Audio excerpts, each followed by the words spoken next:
On May 15th, 1989, a man sits in shadow, his face obscured, his voice disguised. He's about to make a claim so extraordinary that it will change UFO discourse forever. We're working with technology that's not from this planet. His name is Bob Lazar.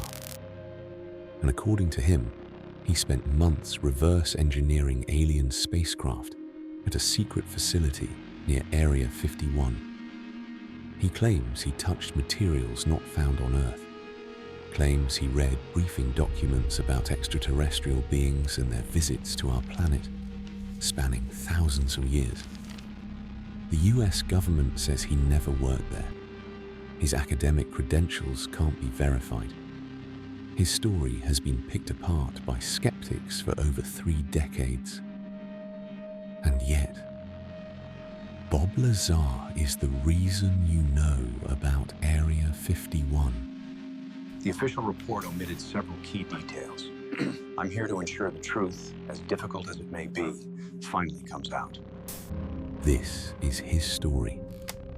And whether you believe it or not, it's one of the most fascinating mysteries of our time. To understand Bob Lazar, we need to go back to Las Vegas in the late 1980s. Robert Scott Lazar is living in the desert city, working as a technician. He's a tinkerer, a self-described scientist with interest in physics and engineering. He's built a jet-powered Honda, modified cars, and seems genuinely fascinated by propulsion systems. In his own words, Lazar has degrees from MIT and Caltech. Impressive credentials. Keep that in mind. We'll come back to it. In 1988, Lazar claims he's recruited for a job. Not just any job. A position working at a facility called S4, located near the now infamous Area 51 in the Nevada desert. The Groom Lake facility, Area 51, was already rumored to be a testing ground for classified aircraft. But S4, that's supposedly something else entirely. According to Lazar, he's brought in to work on propulsion systems. But when he arrives at the facility, he discovers something that shatters everything he thought he knew about physics. He's led into a hangar, built into a mountainside, and inside, he sees them. 9 flying saucers. Not experimental aircraft. Not prototypes. According to Lazar, these are actual extraterrestrial craft, and the United States government is trying to figure out how they work. Now, Lazar could have kept this secret. That's what classified clearances are for. But something happens that changes everything. In May 1989, Lazar contacts investigative reporter George Knapp at KLR's TV in Las Vegas. Knapp is known for serious journalism, not tabloid sensationalism.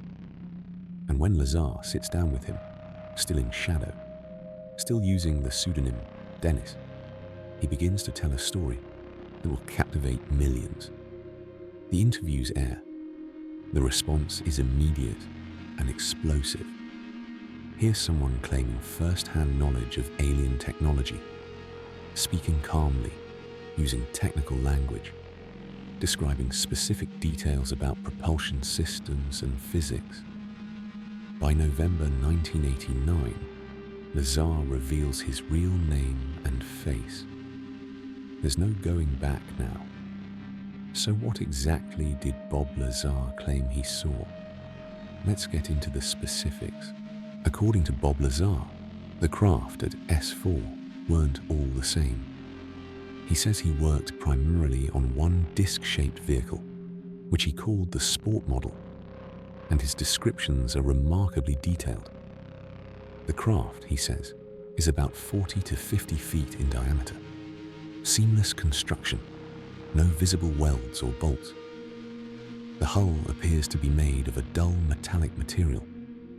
Inside, everything is scaled for beings much smaller than adult humans. The chairs are tiny. The doorways are low. But here's where it gets really interesting. Lazar describes the propulsion system. At the heart of the craft are 3 gravity amplifiers. These, according to Lazar, don't fight against gravity. They manipulate it. They create their own gravitational field, warping space-time around the craft. This allows for movement that would seem impossible by conventional physics. Instantaneous acceleration, right-angle turns at incredible speeds, no sonic booms. And the fuel source? Element 115. Now this is crucial.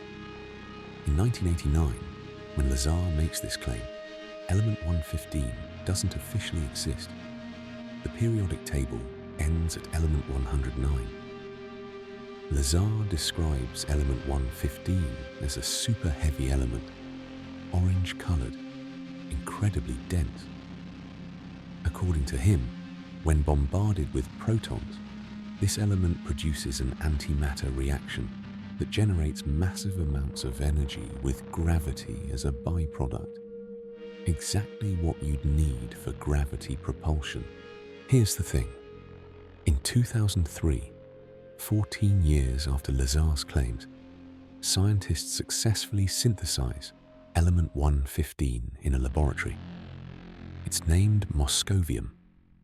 Skeptics are quick to point out that laboratory-produced moscovium is highly unstable and shows none of the properties Lazar described. Fair enough. But supporters argue that a stable isotope could theoretically exist, and Lazar predicted the element's existence before science confirmed it.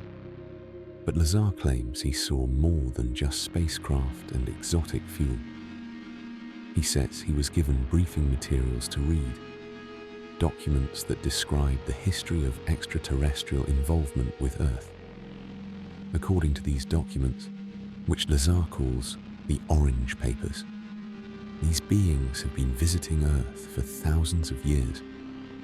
They've been involved in human affairs. There are references to what Lazar describes as containers for human souls. Heavy stuff, religious implications, reality-shattering implications. And according to Lazar, the beings themselves, small, grey, with large heads. The classic description you've seen 1,000 times in pop culture. Lazar also describes the security at S4.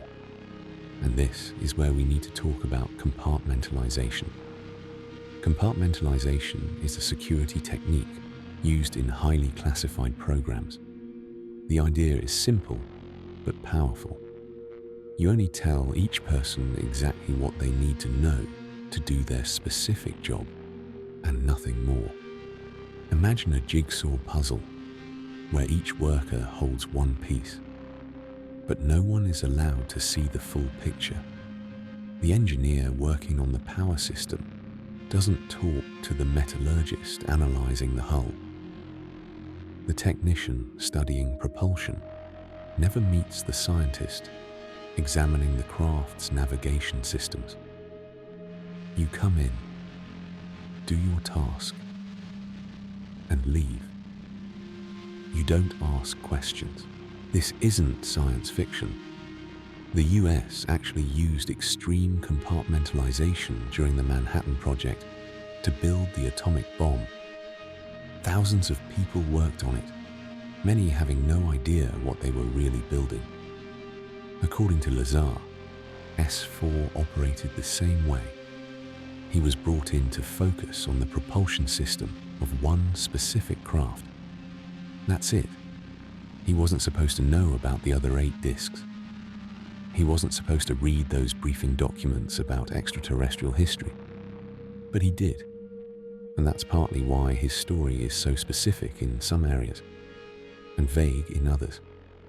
He only saw what he saw. He only knew his piece of the puzzle. So why did he talk? According to Lazar, he became concerned about the secrecy. He felt the technology could benefit humanity. Clean energy, revolutionary propulsion. Keeping it locked away seemed wrong to him. There's also another reason he gives. He brought friends out to the desert, On nights when he knew test flights were scheduled, they saw lights in the sky, moving in ways that conventional aircraft couldn't. When his superiors found out, his clearance was revoked, and he was let go. With nothing left to lose, he decided to go public. That's Bob Lazar's story. Incredible, detailed, specific. But here's where things get complicated. Almost immediately after going public, the scrutiny begins, and it's intense. First, the government, the US military, denies everything. There is no S4 facility. There is no alien craft research program. And most damaging, there's no record of Bob Lazar ever working at Los Alamos or any facility near Area 51. But Lazar has an answer for this. He says his records were erased, scrubbed from existence as retaliation for going public. Now, to skeptics, this sounds convenient. The classic, the evidence was destroyed defense. But let's consider the context. We know from history that the government does operate secret programs with extreme security measures. The existence of Area 51 itself was officially denied for decades. Workers at classified facilities have reported similar compartmentalization and information control. And here's something interesting. There is some documentation of Bob Lazar in Los Alamos. In 1982, the Los Alamos Monitor runs a story about a local scientist named Bob Lazar and his jet-powered Honda. The article mentions his employment at Los Alamos. A Los Alamos phone directory from that same period lists Robert Lazar with a K/M designation, indicating he worked for Kurt Meyer, a contractor at the lab. So he was there. The question is in what capacity? Critics say he was a technician, not a physicist. Lazar maintains he worked on classified projects. The truth? We can't verify it completely either way. But then there's the education question. Lazar claims he has a master's degree from MIT and another degree from Caltech. Those are elite institutions. Exactly the kind of credentials you'd expect for someone working on advanced propulsion systems. But neither school has any record of Bob Lazar attending. Investigators find that Lazar actually attended Pierce Junior College and Cal State Northridge in California. Legitimate schools, but not MIT or Caltech. When pressed on this, Lazar says his records were erased from those institutions too. Critics say that's implausible. How do you erase someone from a major university with thousands of students? Alumni records, yearbooks, professors, who would remember you? Veteran UFO researcher Stanton Friedman investigates Lazar's background extensively and concludes the education claims don't hold up. There are other complications. In 1990, Lazar pleads guilty to felony pandering charges related to his involvement in a prostitution operation in Las Vegas. It's unrelated to his UFO claims, but it doesn't help his public credibility. Years later, his scientific supply company, United Nuclear, pleads guilty to selling components that were used to make illegal fireworks. Again, neither of these things disprove his claims about S4, but they complicate the picture. So where does this leave us? Yes, there are credibility issues. The education claims are problematic. The criminal record raises eyebrows. But here's what keeps people listening. Lazar's description of how compartmentalized programs work matches exactly how real classified projects operate. His technical language, even if not PhD level, shows real understanding of physics concepts. He's described security procedures at classified facilities that others have independently confirmed exist. And perhaps most importantly, Bob Lazar doesn't act like a typical hoaxer. He's not constantly selling books and merchandise. He's not on the UFO conference circuit every weekend. He runs United Nuclear, a scientific supply company in Michigan. He's repeatedly said he regrets going public, that it destroyed his career and his peace of mind. Why maintain an elaborate lie for over 30 years with relatively little financial gain and massive personal cost? That's the question that keeps his story alive. Here's what's undeniable.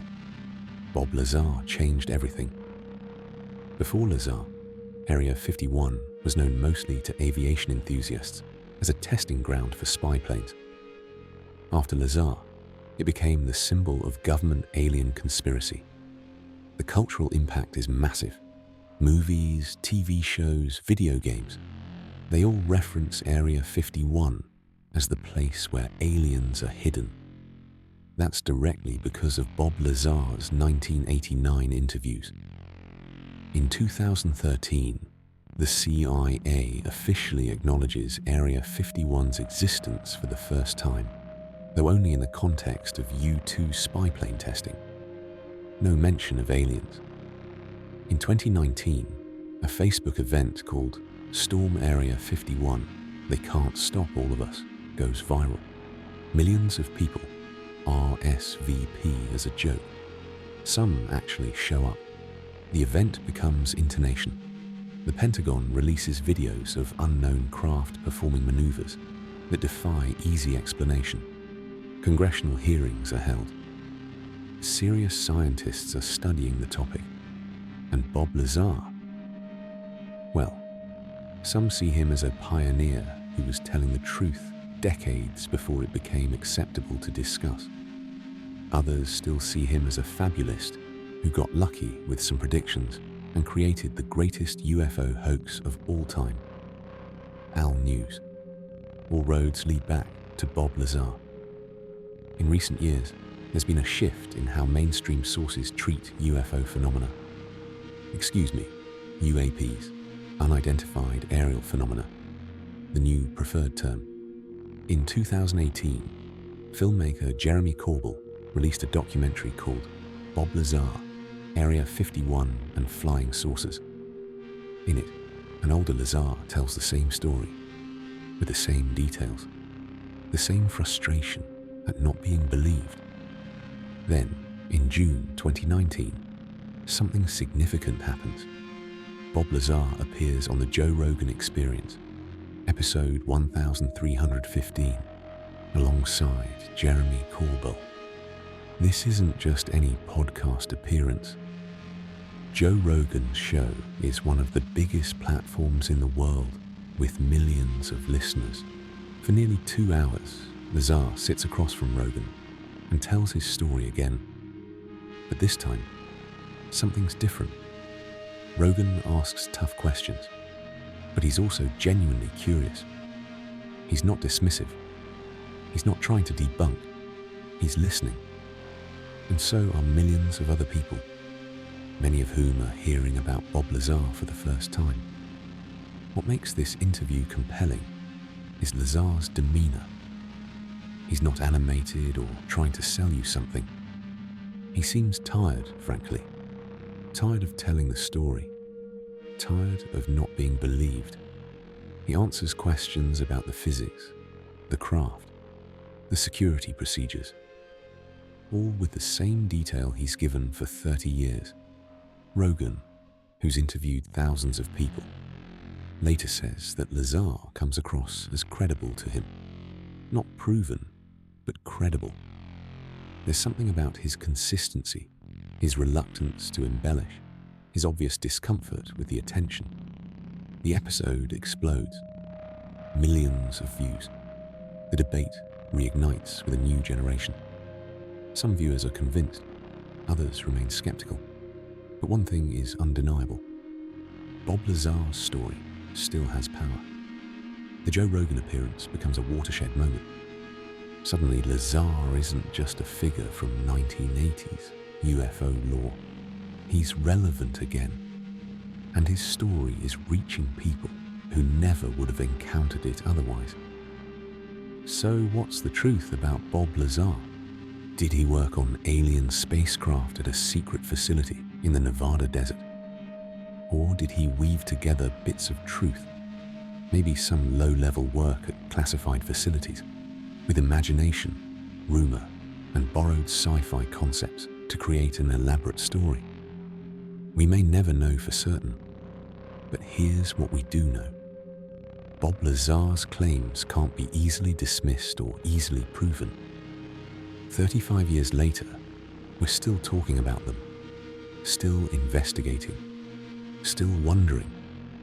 Whether he's a whistleblower or a storyteller, Bob Lazar gave us one of the most compelling mysteries of the modern age. And sometimes, the mystery itself is what matters most. So what do you think? Is Bob Lazar telling the truth about what he saw at S4? Or is this one of the most elaborate hoaxes in modern history? Drop a comment below and let me know where you stand. I read every single one. And if you enjoyed this deep dive, hit that subscribe button. We've got plenty more mysteries to explore.